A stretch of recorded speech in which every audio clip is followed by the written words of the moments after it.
I'm just going to ask. I mean, if you're the most excited about it, what is your opinion? Okay. Yeah. So then I'll give my thoughts first. Yes, absolutely. I think you can joke about anything. I think, again, I'm going to come back to empathy. It is about knowing where that person is coming from, and that's where humor comes from, right? It's an understanding. It is like inside jokes are inside jokes because people, have an inside understanding, and people from the outside may not get it. So having that empathy, you can absolutely make a joke about anything. If you do not have that and you're just coming in as an outsider, you're just making fun of a person. And there is a line, but I do absolutely firmly believe, yes, you can make a joke about absolutely anything as long as you're doing it in a kind of a genuine, loving way. Thoughts? I for me, I think that it is okay, but looking at the big picture of making a joke, like in terms of making a joke, like it kind of depends who is making that joke. Like for me, my closest friends, they make fun of me all the time, and I don't get bothered at all because like it's kind of like a norm now. Because even when I'm not wearing my hearing aid, like they're gonna keep calling me if I'm focusing on my phone. I won't hear anything they say, and they'll be like, "He doesn't hear. We don't care." And I'm like, "I don't care too." And as soon as they tap me, and then they're talking, I'm like, you were busy calling me. And it's like, yeah, it's been five seconds or 10 seconds. We are trying to call you and you can't hear, bro. And I'm like, nah, man, I didn't hear you or anything. So like, it kind of depends who is making the joke. Like if it's the people closer to you that are making the joke to you, then it won't make much harm. But if it's another person, like it will kind of depend on who the person is, because you can make a joke to another person with disability, and then they will take it personally, and then we don't know. Maybe you don't know that person disability is. Maybe they have a mental disability, and then you make the joke, and then maybe they will end up making. Attempting to suicide themselves. Like it kind of depends on who you are making the joke to, and how closer are you to that person. Mm-hmm. Yeah, so I mean, when I saw this question, I was discussing, I was discussing with Francois the other day, but the question was posed: do you think it's okay to make fun of someone's disability? I think the obvious answer was maybe we were expecting it to be no, but it's a lot more nuanced than that. As Ayaz kind of said, is that it's within the context. If you don't know the person, I don't think you've got any right to speak about them behind their back, probably positively or negatively. But if you know the person, you know that they're comfortable with making jokes about their own disability. You haven't necessarily asked them for permission to make jokes about it, but it's quite clear in your relationship that they would be okay with you making jokes because they're comfortable making jokes about their own disability. So I almost don't think it's okay to be the person to make the joke about someone's disability, which is where this question was maybe leading. But in context, and I guess this could go anyway, but in context, you know the person, you've got a good relationship with them, and generally you're with them. You wouldn't want to make a joke, even if it is your friend, your colleague, and you've got a good relationship, you wouldn't want to joke about their disability if they're not present. I think I wouldn't want to talk about someone behind their back in that regard. I think, that's all I want to do.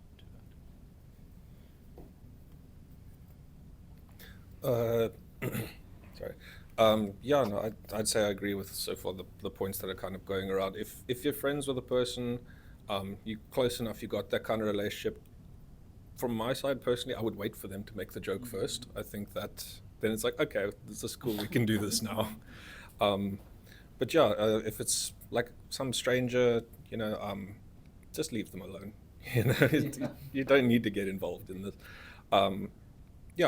But I mean, I make jokes about my disability all the time, whether or not you believe whether it classifies as a disability. But it's sort of a like that familiarity with the person makes it okay, effectively.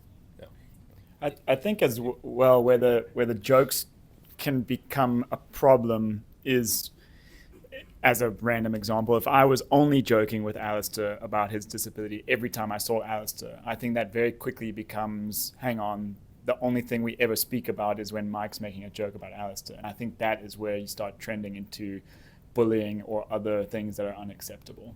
I think there is a very fine line between, are we all having fun, or is the person making the joke having fun? And I think as long as you know that line and the person that you're joking with is on the same page, all good. But if you're not quite sure, if you're still learning that person, especially in the workplace, always err on the side of caution. And it's an interesting conversation, because I saw the question, and I tend to maybe trend on the more jokey side than the more serious side, but you always have to just make sure, because otherwise you can very quickly become, the person needs to be part of the joke, not the butt of the joke, and that's important to me. Yeah, it's always about laughing with someone, not at them, right? Like that is the key. And frankly, if someone doesn't like a joke you make, you apologize immediately, right? You say yeah, gosh, I'm sorry. I thought we were closer, or I thought that was okay, and it wasn't, and that's on me, and I apologize, and then we move forward.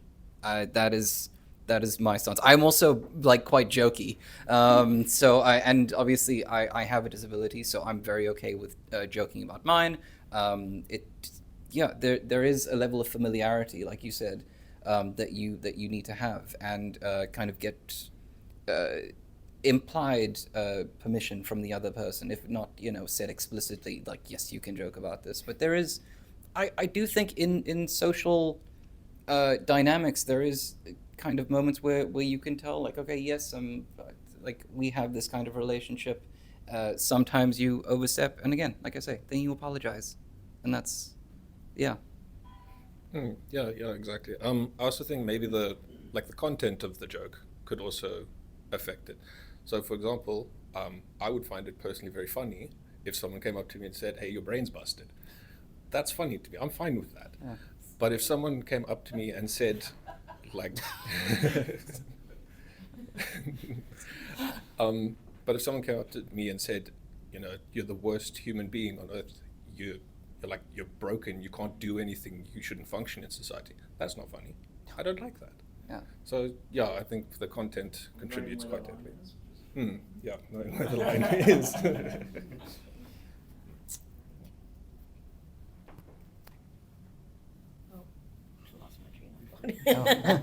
Yo, I think, this is eye-opening for me, because I had a complete different view towards this question. Mine was a definite no, because I'm more on the serious side, more on the very, very touchy side, very sentimental. So, which, I mean, I respect and understand that some people really can understand jokes for being jokes. But I also believe that, well, yeah, jokes can also have a bit of truth in them as well, right? So I think I would have said no, obviously without any context of familiarity or comfortability, or yeah, just being cool with someone. But from an onset, you meet someone for the first time, I don't think it's a safe space to just throw a joke. When you don't know how they feel, you don't know how they take their own disability, or how comfortable they are to converse with that. And the perspective I'm coming from is from an ableism perspective, right? Where you don't want to be ableist. You don't want to seem like you're highlighting the disability in their face as well, right? Behind their back is worse. But I mean, even in their face, you don't want to, the first meet up with someone, don't comment on my glasses, we could have a chat about something else, and then later, once we're comfortable, you could ask me if I'm short-sighted or far-sighted or anything like that. So I would have said no, but I think, yeah, maybe life is not as serious as I think it is, where people can be comfortable with just having a joke, and as long as the intention is right, like you said. But I would have said no, unless read the room, read the room with someone, get to understand them, get to know them, and then you can be comfortable. And I find that with your friends, for example, you've gotten used to it, they're comfortable, you're okay with it, but I think it took time to get there. I'm sure when you were younger or at a different time, there was a bit of sensitivity to it, or it made you feel a certain way. But I think even the people that are experiencing these things grow to get tough skin, we could call it, where they start understanding themselves better and enough that regardless of what anyone else says, they're unbothered. Right, Aya? Is that how it is? Yes, I think you are right because at some point when I was young, like I felt like I didn't voice it out, like speak about it too much. But as much as like my friends get to know me and like that they're experiencing this side of me that Aya is kind of like has a hearing loss. They were like, no, man, they keep making a joke about it, and then I got used to it, and then now I have this confidence because you get to end up and develop a confidence over a disability, and like you get to sit with people and then talk about it because it doesn't bother you anymore, as if like you have something that's different from other people. Like I feel it as part of them. As much as I have hearing loss, they very much well and accommodate me in all sorts of places because they know that we have Aya there. Aya, we are like, even when we used to go to the clubs together, we sit at the club and there's too much noise in there. And then even though there's too much noise, they're gonna sit next to me and ask me, what do you want? And then it's kind of like great communication between friends who know each other, and then they can well accommodate it. Even if they didn't know, they wouldn't be able to accommodate it because you would be bottling up. And once you start to bottle up things, then it goes to another level of feeling loneliness, feeling not included in certain situations, yeah, in circumstances. That's what I think. Yeah, that is a great point, and I think someone's disability is just another part of them, right? We're all made up of multitudes, and I think when you are joking about someone's disability, like you said, that cannot be the only thing you joke about, because then you are just making fun of that thing in that person. But if it's like, oh, Pedro is blind, but also he's nerdy, and also don't talk to him before he's had his coffee, it's just, these are one of the things that we can joke about when you have that that comfortability with another person. But to your point, that is a completely valid answer. You can absolutely say no, that's not okay, because when you first meet someone, you can't just go immediately into like what might be the most sensitive thing that they have. That's not okay, and it obviously varies person to person. Personally, I was on the taxi once, and someone said, my glasses are so thick, they look like they can see into the future. That is hilarious. That is so funny to me. But obviously, to another person, it might not be funny. But just, come on, that's so funny. But look, there's varying degrees to this kind of thing. And I think that is why these kinds of conversations are very important. So that, it doesn't have the stigma around it that I think it currently has. Yeah, and I do agree with that, especially in your personal lives and as you build relationships with people, and what you do outside of the office is very different. And I think, the one thing that I do, especially within the workplace, is I like to have the deposition test. If what you were saying was read out in a deposition without any context or any clues, how badly would it come off? And if it errs on the side of that doesn't read very well within the workplace, that's usually where I start to draw my personal line. Outside of the workplace, it again, that line changes, but I think that's a good rule of thumb that I personally use. Oh, that is a great rule of thumb. I'm going to use that from now on.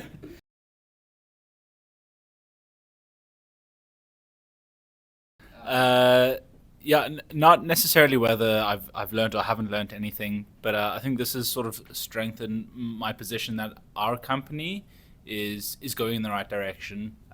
We're tolerant of all kinds of people, regardless of their ability or disability, and it's pretty empowering to know that all of us share very similar ideas on what should be accepted, both in the world but also in our company, and we're all aligned in this sort of vision. I'm assuming anyone who didn't have these beliefs wouldn't have been invited to this session, even if they do work here. But I think the people that are moving the company forward have everyone's best interests at heart, and that includes people with disabilities for sure. All right. Yeah. No, I'm just really glad to have been here and like to have seen like the opinions of everyone. Again, like you said, that we have such similar opinions, like the sort of culture within the company, kind of fostering that. In terms of things I did learn though, that sort of global initiative that's amazing. That's fantastic to hear about. Like I'm really glad that that's the thing. And I think I may have learned something sort of just people in general, but about myself, is that maybe awareness is not it's not where it needs to be, basically. Like it's all good and well to know about a disability, but to know what accommodations are required for that disability or to help accommodate a person with that disability, I think that's something that maybe can be improved on, so yeah, I think I've got a few things to take forward. Thank you. I think it's going to be harder and harder as we pass this. Yeah. You can keep it short. That's fine. I'd like to echo what you just said. I think there's definitely opportunity to educate oneself, but and for everyone around the table, it's nice to hear the differences of opinion, but also, as you've said, we're all moving along the same path with a positive mind frame. And just to talk about just the enlightenment of accommodation and disability and the reach of it, I think if we can focus on that, it's good to go. Thank you. Honestly, I'm so grateful to be here. I felt so light. My soul is so light because I like these opinions around and this podcast. The perspectives, like those some of things I didn't know, but now I've learned something. Thank you. So sweet. So from my side, I think thank you for having me today and being part of this conversation. But I think one thing that I will appreciate is how comfortably we had what others would deem as an uncomfortable conversation. The fact that the space was safe enough to express ourselves and give out different opinions and learn from each other. I think I appreciate that. So thanks, team. Thanks, Aya.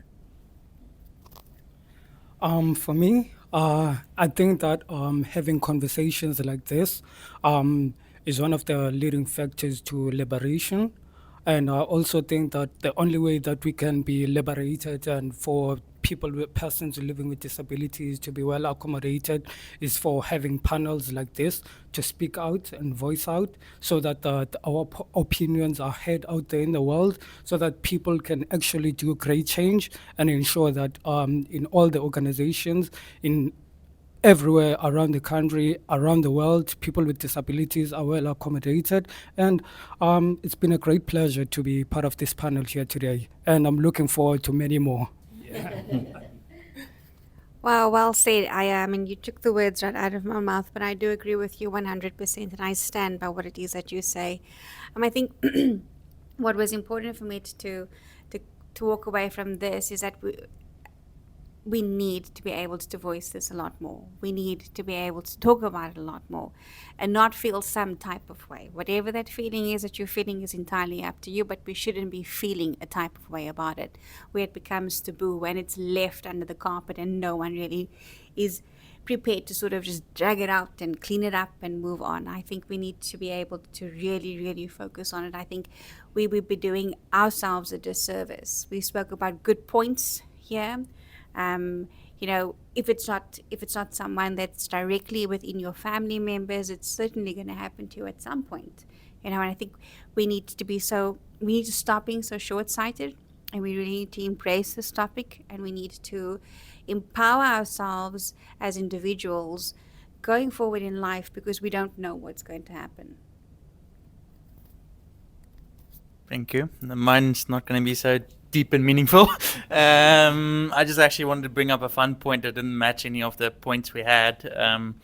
There's a YouTuber that I watch that's a physics teacher in some school in America, but they had a debate about he hates the fact that they have like a foreign language requirement for like Americans learning French because they just don't properly learn it.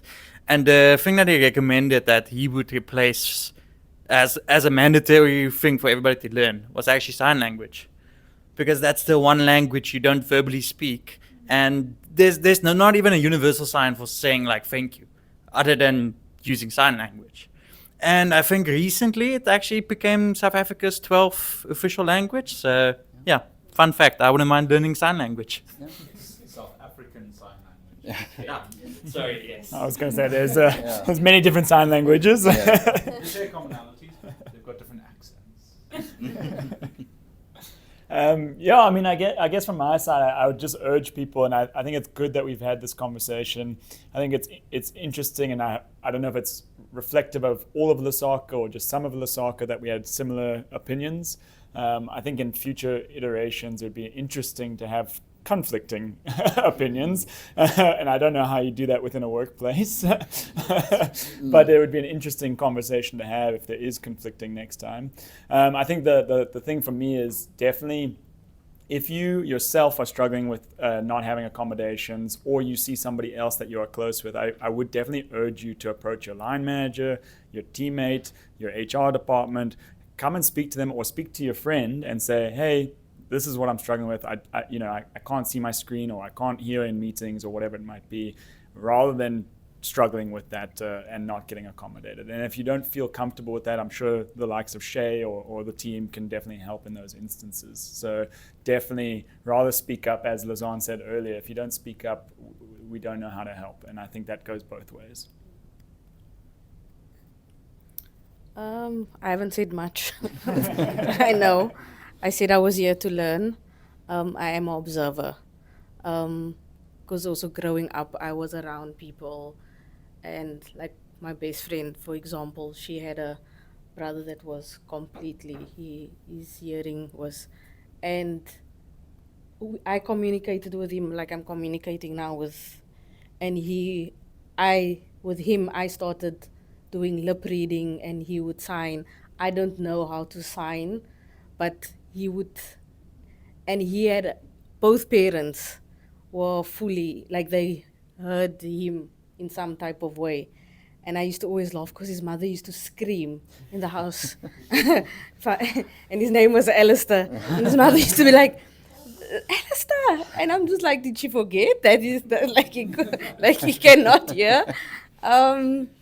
But like everybody said, I think we just, where we come from and how everybody's growing, we should learn from each other, and also from home. Like, people make jokes about me. I'm short. It's a everyday thing. So, like, things like that, like, you just need to learn from one another. I feel that, and teach one another about our disabilities. I feel that we all have disabilities. And yeah, no one is normal. And I'd just like to say thank you to everyone. And I must say, the learners that are here, even till today, I'm not struggling. I'm just like, but what? I don't see anything. I joked with Aya the other day, but he was sitting at his desk and I'm standing at the door, and I'm like, I'm speaking to Aya, but I'm speaking like softly. And Aya just looked at me and he's like, he heard me. And like in the room, everybody's like, what is she talking about? But it's like me and Aya understood one another. So yeah, it was a good session. We should do this very often. Thank you. I also just want to say I'm so proud of all the learners. They're all just really doing so well. The little bit I get to, chat to some of them and just observe and hear from others. It's really just, I think, going really well, and I think we can all be very proud of them. And then I just want to share a little anecdote that didn't really fit into any of the topics earlier on, maybe slightly with the technology side of things, but as I said earlier, my parents are both deaf. And just from a technology point of view, I don't think hearing people always understand how difficult it was for them. So growing up, when I was maybe 6, 7, sub A back in the day, yes, we had a phone in the house, but obviously my parents couldn't use the phone. They were totally deaf. So my sister and I, at our young age, had to make the phone calls for the family. And that was phoning the bank, phoning the doctor to make an appointment, phoning the neighbor to check on something. So from a young age, the parents always relied on the children, if they had hearing children. Getting older, then all of a sudden there was something like a fax machine. I mean, some of us never even saw a fax machine. You're too young. But the fax machine changed the deaf community's lives because they all got fax machines in the house. It wasn't expensive, they could afford it. And these faxes were just going left, right, and center, one sentence at a time. That's how the conversations happened. After the fax machine, of course, many years later, the old first cell phones came out. And again, that was a technology that for most of us was amazing, but I think for the deaf community, even more so. Because they could now physically chat to their friends, their family, people far away. Where before they had to go to the neighbor to say, please can you phone the neighbor to speak to my sister? That kind of, it was very difficult. And of course now with modern cell phones, the the video calls on WhatsApp. My father's 81. He is on that call to all his friends and they can communicate visually through the cell phone. So I think we're also used to a phone. It's not a big deal, but I think for the deaf community specifically, that progression of technology was absolutely amazing. So just a little anecdote to share. Yeah. And yeah, thanks again, everybody. This was very, very, very enlightening and lovely to be part of. Yeah, I mean, you can just hold on to that for now. Just as a closing statement, I am so incredibly grateful for everyone who is in this room. Thank you so much for having this conversation. Thank you for taking the time out of your day. As we said, these conversations are very important. We want to have more of them. And yeah, I'm just so happy I could be a part of this one. Yeah, thanks everyone. Give yourself a round of applause. Yeah, little one.